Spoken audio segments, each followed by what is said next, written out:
ভাগ্য করে একজন স্বামী পাইছি, আলহামদুলিল্লাহ। আল্লাহ আমার স্বামীকে লাখ লাখ টাকা না দিতে পারে, কিন্তু মনের মতো একটা মন দিয়ে দিছে, যেখানে কোনো কিছু চাইতে দেরি হয়, পাইতে না।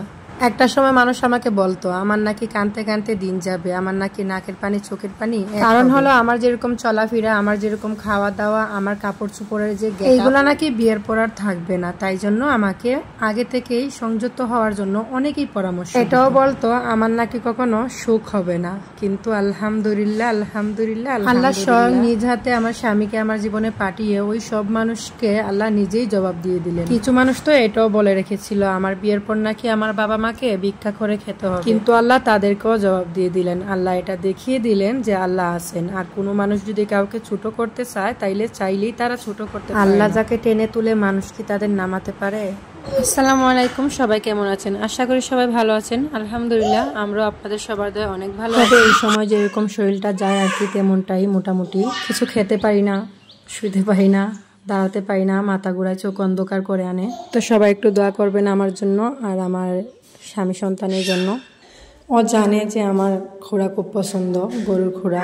আর এটা আমার বড় মেয়ে যখন আমার গর্ভে ছিল, আমি যখন ফার্স্ট প্রেগনেন্ট ছিলাম, তখন আমার এই খোয়াটা খুব বেশি খাওয়া হতো, খুব বেশি খাওয়া হয়েছিল। যখন আমার গর্ভে ছিল, যখন আমি সেকেন্ড প্রেগনেন্ট হই, তখনও মোটামুটি অনেকটাই খাওয়া হয়েছিল। কিন্তু আমার এই প্রেগনেন্সির জার্নিতে আমার খুব একটাই খোরাটা খাওয়া হয়নি। কিন্তু আমার হাজবেন্ড যেহেতু জানে আমি এটা পছন্দ করি, তাই ও চেষ্টা করে এটা নিয়ে আসার। কিন্তু এটা সচরাচর পাওয়া যায় না, এটা মানুষ নিয়ে যায়। আগে এটা খুব পাওয়া যেত, খুব মানুষ খেত না, কিন্তু এখন এটা সবাই খায়। আর এটার দামটাও বেড়ে গেছে, এটার মানটাও বেড়ে গেছে। এটা সুন্দর করে পরিষ্কার করে রান্না করলে খেতে অনেক স্বাদ, আর সাথে এটার উপকারিতাও আছে। এটা যাদের বাতের ব্যথা আছে তাদের এই খোরাটা খাওয়ার ফলে অনেক উপকার পায়, অনেক উপকৃত হয়। হঠাৎ করে আমাকে ফোন দিয়ে বললো যে বাজার কিছু পাঠাতে হবে কিনা। আমি বললাম যে না, সব কিছুই আছে, কোনো কিছুই পাঠাতে হবে না। কিন্তু দেখা যায় হঠাৎ করে এটা নিয়ে চলে আসলো। ভাবলাম যে আমি তো বললাম কোনো কিছু লাগবে না, কিন্তু ও বললো এটা তো সবসময় পাই না, আজকে যখন পেয়েছি নিয়ে চলে আসলো। এটা নিজের হাতে পরিষ্কার করে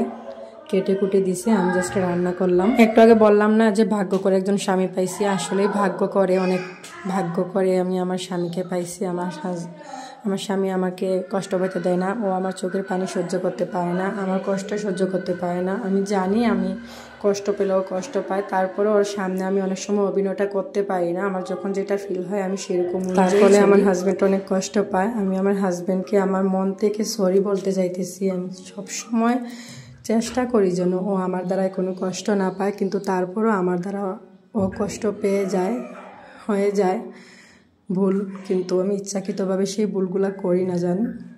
তো অনেকেই বলতে পারেন যে এত জুল কেন? আসলে এত জুল থাকবে না, এটা শুকিয়ে নিব। কারণ অনেক বেশি জুল যদি না দেয় তাহলে এটা সিদ্ধ হবে না, এটা সিদ্ধ হতে অনেকটা সময় লাগে। আর এক সিদ্ধতে এক জালে এটা খাওয়াও যাবে না, সেগুলো মজাও লাগবে না, টেস্টও লাগবে না। এটা 2-3 জাল খেতে হবে। এতটা পানি দিয়ে, এতটা জাল দিয়ে শুকানোর পরও আরও 2-3টা জাল দিতে হবে। এই দেখেন পানিটা কিন্তু অনেকটা শুকিয়ে গেছে। আরও শুকাবো, শুকানোর পর ভালো করে ভুনবো। ভুনা করার পর এটা আবার পানি দিয়ে জাল উঠিয়ে তারপর রেখে দিব। আজকে আর খাওয়া হবে না, কেননা এক জালে খেলে মজা লাগবে না, টেস্ট হবে না। তাই জন্য পরের দিন সকালে আবার জাল দিয়ে, দুপুরবেলা তাসনিমের বাবা বাসা আসবে, তখন তাসনিমের বাবাকে দুপুরবেলা আবার জাল দিয়ে তারপর দিব, তাহলে একটু ভালো। আর আসলে আমি আমার মায়ের মতো রান্না করতে পারি না, আমার রান্নার হাতটা এতটা পাকা না। মোটামুটি টেস্ট হয়, তবে আমার হাজবেন্ড কোনোদিনও অভিযোগ করে না। ভালো হলেও বলে ভালো, ভালো না হলেও বলে ভালো, যাতে আমি খুশি থাকি, আমার যেন মন খারাপ না হয়। তো সবাই, আমার স্বামী, আমার সন্তান, আমার জন্য সবাই দোয়া করবেন। আমার এই ছোট্ট সংসারটার জন্য সবাই দোয়া করবেন। আল্লাহ যেন আমার স্বামী সন্তানকে নেক হায়াত দান করে, আল্লাহ যেন ওদেরকে সবসময় সুস্থতা দান করে, সুস্থ। আর আমার বিষয়ে তো জানেনই, আমার তো এখন একটু ক্রিটিক্যাল যাচ্ছে।